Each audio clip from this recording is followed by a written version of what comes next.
Black Adam was supposed to begin a new chapter in the DC movie universe.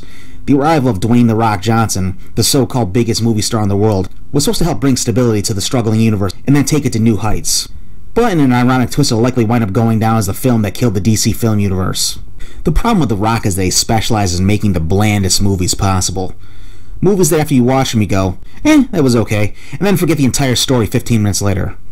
Just look at his filmography and it's hardly a list of epic event films. Despite his status, above average is about as good as it gets with him. If you're lucky anyway.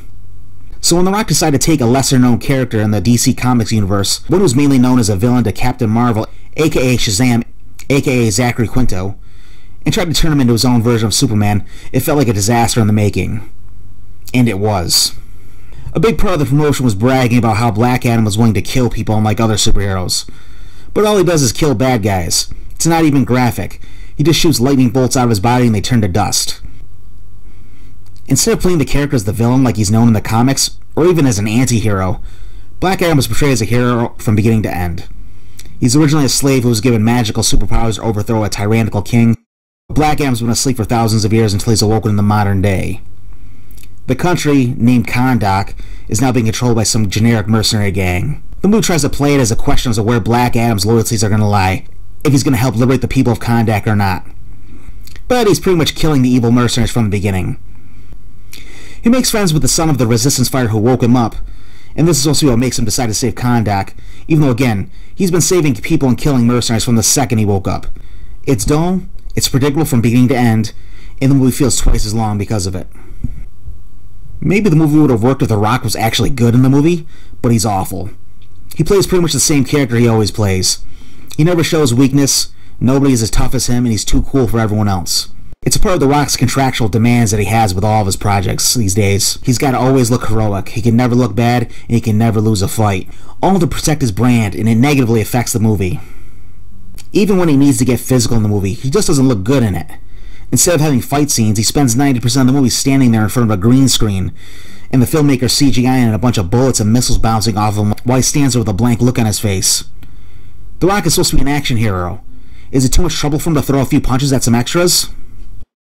The best part of the film is the Justice Society, which are the team sent by Amanda Waller to stop Black Adam.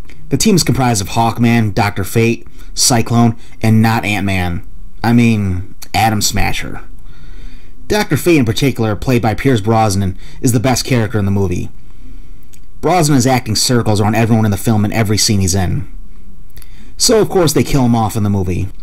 The character is DC's version of Doctor Strange, yet he's only here to get killed in the final act and to motivate Black Adam to save the day. Even though they're the most interesting characters, unfortunately the Justice Society are portrayed as minor annoyances to Black Adam. People that are getting in his way instead of actually helping.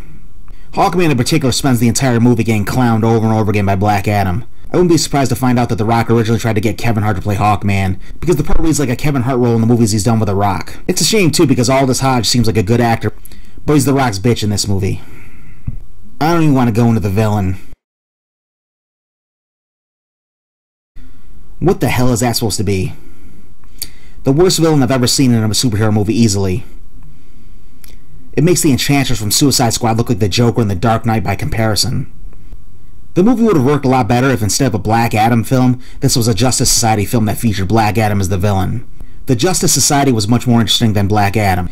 A movie with them as the lead characters would have worked even better in my opinion. Of course, The Rock's ego would probably never allow it though. The only thing close to saving grace in this film is the post-credits scene, which showed the return of Henry Cavill as Superman, who arrives in Kahndaq to confront Black Adam. It's been a while since anyone's made the world this nervous.